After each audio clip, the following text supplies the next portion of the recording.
শুভ সকাল বন্ধুরা, সবাই গরমে কেমন আছো আগে বলো। এমনি কেমন আছো জিজ্ঞেস করছি না সবাইকে, গরমে কেমন আছো। উফ, কি বিভৎস গরম পড়েছে। সকাল সকাল আজকে মানে সানডেতে ভাবলাম একটু দেরি, মানে 6:20 আমার অ্যালার্ম দেওয়া থাকে 6:20, আমার 5:30 ঘুম ভেঙে গেছে। তারপর 6:45 বাজে উঠে গেছি, ঘুম ভেঙে গেছে আর কী হবে তোমাদের। তা আমি উঠে ফ্রেশ হয়ে যখন উপরে ঠাকুর ঘর মুছতে যাচ্ছি তখন দেখি তোমাদের দাদাভাই উঠে গেছে, তখন 6:10 মতো বাজে। ও আর ঘুমায়নি, এসি অফ করে দিলে না আর মানে ঘরে থাকা যাচ্ছে না, যে এত গরম হয়েছে। আগে তাও কতক্ষণ ঠান্ডা থাকতো, সঙ্গে সঙ্গে পাখা চালিয়ে দিই বন্ধ করে, কিন্তু কিছুই পারে না। মেয়ে উঠলো, মেয়েকে ডেকে ডেকে ও বেশ ঘুমোতে পারে। আসলে তো একটু রাতে ঘুমোয়, 6:45 নাগাদ ওকেও ডাকলাম, তো অনেকটা রাতে ঘুমোয়, প্রায় ও ঘুমোতে 1:30 হয়ে যায়। আমাদেরও ঘুমোতে 12:30 আগে কোনোদিনও ঘুমোই না, কম করে 12:30 1:00। তারপরে মাঝখানে আমার উঠতে হয়, এই যে এখন একটু চা নিয়ে বসলাম। 7:30 বাজে, তোমাদের দাদাভাই বেরিয়ে গেল, কারণ এত রোদ দেখতে পাচ্ছ ঘরে, এখন পর্দাগুলো তুলতে হবে, এত রোদ। তো দাদাভাই বলছে না বাবা যাই আগে, মাছের দোকানে নাকি এমনি ভিড় হয়ে যায়, আর এখন না গরমে নাকি সবাই সকাল সকাল বাজার করছে। আর কী করবে, গরমে তো মাছগুলো নষ্ট হয়ে যাবে বেশিক্ষণ মানে থাকলে বাজারে, আর সবাই তো চায় তাড়াতাড়ি বিক্রি বাটা করে দিয়ে বাড়ি চলে যেতে। চলো তাহলে সঙ্গে থাকো, দেখতে থাকো। দেখো টুকটাক ঘরের তো অনেকটাই কাজকর্ম সারলাম, আজকে সকাল সকালই হয়ে যাচ্ছে। এবার টিফিনের জন্য আলু স্টাফারটা ধোসা বানাবো।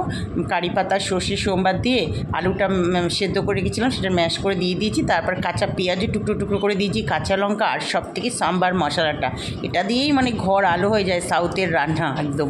আর তারপর ধোসার ব্যাটারটাও করেছিলাম, চাল ডাল, ডাল বলতে অল্প একটু ছোলার ডাল, অল্প একটু বিউলির ডাল এর মধ্যে দিয়ে দিয়েছিলাম, আর একটু মেথি ভিজিয়ে রেখেছিলাম। সকালবেলা উঠে গ্রাইন্ডার করে নিয়ে তারপর দেখো জলে ছিটে দিয়ে তুলে নিচ্ছি। আর এটা খেতে ভীষণ ভালো লাগে, এটা মেয়ের জন্য বানিয়ে দিলাম। এই দেখো খুব তাড়াতাড়ি করে মেয়েকে আগে টিফিনের জন্য রেডি করে দিই, প্রত্যেক রোববারই তাই হয়, কারণ ও পড়তে চলে যাবে তো, আর ও অতটা দূর সাইকেল চালিয়ে যাবে, ওই জন্য ওকে একটু আগে টিফিনটা খেতে দিয়ে দিই, কারণ তাহলে বেশ ভালো হয়। খেয়ে বলি একটু রেস্ট নিয়ে তারপর যাবি। টিফিন সব খাওয়া হয়ে গেল, মাছ টাছ ধুয়ে সব ফ্রিজে যেটা রাখা রেখে দিয়ে এবার রান্নার জন্য তৈরি করছি।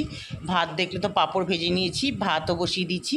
আর এখন ভাত আগে বসালে কোনো মানে ব্যাপার না, একদম অনেকক্ষণ পর্যন্ত গরম থাকবে, আর পাখা চালালে তো ঠান্ডাই হয়ে যায়। আলু করলা যেটা আমাদের সানডেতে করতেই হয়, ভাজা দেখে নিলে। আর আজকে একটু মাটন করছি, কারণ মাটনটা না তোমাদের দাদাভাইয়ের একদম খাওয়া বারণ আছে, আমারও খুব একটা মানে এখন উচিত না খাওয়া। যাই হোক, ওই জন্য এখন অনেক দিন বাদে আনা হয়। আগে আমরা প্রত্যেক সপ্তাহেই মাটন খেতাম, তার অ্যাকশন এখন পাচ্ছি। এই যে আলু আর মাটনের থেকে তোমাদের দাদাভাই না কি বলো তো, আলুটাই পছন্দ করে। ওকে 1 পিস মাটন দিলেই হবে, কিন্তু ওকে 2 পিস 3 পিস আলু দিলেও খুব খুশি হয়। ও বলে আমাকে একটু ঝোল আর আলু দেবে, তাহলেই হয়ে যাবে। যাক, এই যে আলু করলা ভাজাটা হয়ে গেল। আর সত্যি দেখবে যে কোনো বলো, চিকেন বলো মাটন বলো, আলুগুলো ভেজে দেওয়া হয় তা খুব টেস্টি হয়। এবার দেখো যে তোমাদের দাদাভাইয়ের মাছ আজকে স্পেশাল কি জানো, আজকে মোরলা মাছ বাজার দিয়ে কেটে এনেছে। আমি তো শুনে অবাক, আমি ভেবেছি মানে আমার সঙ্গে আর কি করছে তো মা, তারপরে প্যাকেটগুলো দেখি সত্যিই তো আর কী সুন্দর করে কেটে দিয়েছে, কি বলবো বন্ধুরা, আমি তো অবাক। আসলে আগেই রোববার এতটাই বেশি মোরলা মাছ এনেছিল যে আমাদের 2 দিন হয়ে গেছিলো, আর আমার কুড়তে দম বেরিয়ে গেছিলো। ওই জন্যই এবার মনে হচ্ছে টাকা বেশি দিয়েছে, দিয়ে কাটিয়ে নিয়ে এসছে, কী আর করা যাবে। যাক, আমারই ভালো হলো। এবার দেখো মাটনটা একদম ভালো করে কষিয়ে নিয়েছি। আর একটু মাটনে কী বলো তো, আমাদের বাঙালি, আমাদের জানোই তো, বড় বড় আলু দিয়ে, আলুর পিসটা দিয়ে লাল লাল মাটনের ঝোল হচ্ছে বাঙালির রিপোর্শন একদম। মানে প্রত্যেকেই দেখবে এটা খুব ভালো লাগে, যতই মানে বিয়েবাড়ি হোটেলে খাও, কিন্তু বাড়ির এই আলু দিয়ে লাল লাল মাটনের ঝোলের একটা আলাদা স্পেশাল মানে টেস্ট আছে। এই দেখো মোরলা মাছ পেঁয়াজ দিয়ে আমার একদম ভাজা হয়ে গেল, আর প্রত্যেকটা মোরলা মাছ গোটা একদম। আর এই যে একটু ধনেপাতা দিয়ে দেন, আমার ভীষণ ভালো লাগে জানো তো এইটা খেতে, যদি ঠিকঠাকভাবে কিছুই দেওয়া হয় না, নুন আর হলুদ।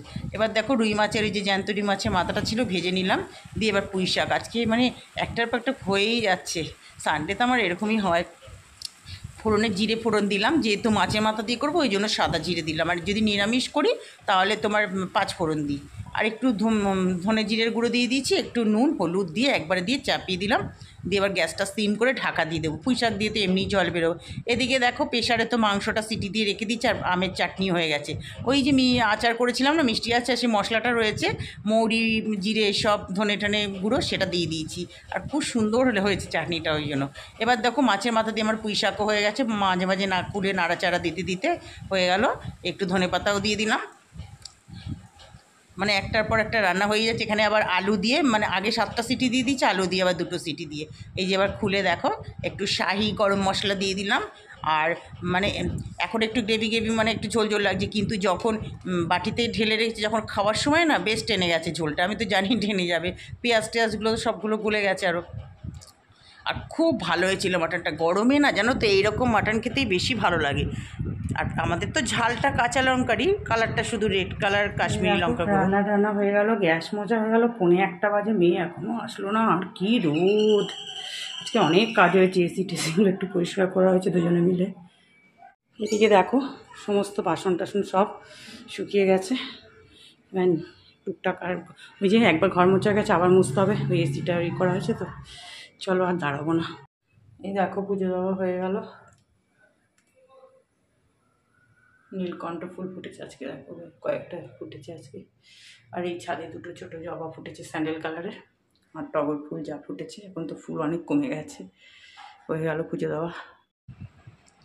পুজো টুজো দিয়ে নেমে একটু মানে শুয়ে পড়ি, জানো তো কী বলবো, চুলটা শুকিয়ে নিয়ে একটু ভেজা থাকে তো, মানে এতটা গরম না ঠাকুর ঘরে, আর ভালো লাগে না। তারপরে দেখো খাওয়া দিয়ে দিচ্ছি সবাইকে। আলু করলা ভাজা, পুঁই শাকের মাছের মাথা দিয়ে চচ্চড়ি, তারপরে তোমার মোরলা মাছ ভাজা, কাগজি লেবুও সঙ্গে কেটে নিয়ে নিয়েছি। মাটনের সঙ্গে খেতে বেশ ভালো লাগে। আমি আর খাইনি, মেয়েকেই দিয়ে দিয়েছি পরে।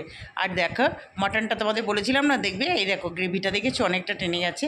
চাটনি পাঁপড় সব নিয়ে বসে গেলাম। মেয়ে তো খাওয়া শুরু করে দিয়েছে, কারণ ও অনেকটা সকালে টিফিন করেছে তো। ওই যে তোমার দাদাভাইকে দিয়ে দিচ্ছি, ও খাওয়া শুরু করে দিচ্ছে। ও তো মোরলা মাছ খায় না, ও তো তাড়াতাড়ি। আমি বললাম আবার কি তাড়াতাড়ি খাচ্ছিস মাটনটার জন্য। এই দেখো বন্ধুরা, ভাত খাওয়া হয়ে গেছে, মেয়ে আইসক্রিম বসে বসে খাচ্ছে। পড়ে এসছে, একটা কোন নিয়ে এসছে। ওর তো আইসক্রিম ছাড়া মানে যেন চলেই না। আর আমরা এই ঘরে পাতা দই খাবো এখন। ও দই খাবে না বললো, কালকে খাবে। এই গরমে দইটা বেশ ভালো জমে।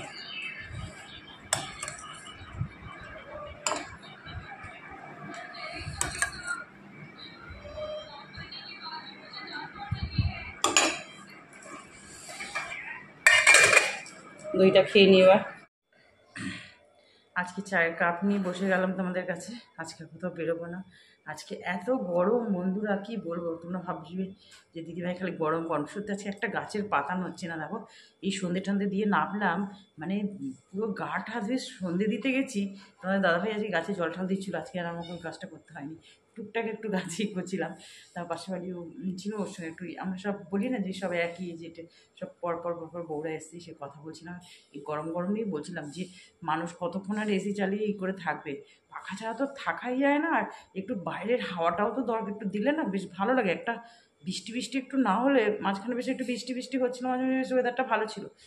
এত গরম কি বলবো, মানে প্রচণ্ড গরম করছে, ভালো লাগছে না আজকে। দেখো চুল টুল সব কোথায় তুলে রেখে দিয়েছি। এখন হাফ কাপ লিকার চা আর বিস্কুট নিয়ে বসলাম। তাহলে বন্ধুরা আজকে আর কথা নয়, আজকে এখানেই ভিডিওটা এন্ড করছি। সবাই সুস্থ থেকো, ভালো থেকো। যে যেখান থেকে ভিডিওটা দেখছো, যদি ভালো লেগে থাকে একটু সাবস্ক্রাইব করে পাশে থেকো। আর কেউ নাম্বারটা লিখো না, দেখো তোমরা নাম্বার লিখছো আর কীভাবে সাবস্ক্রাইবগুলো কেটে যাচ্ছে। টাটা।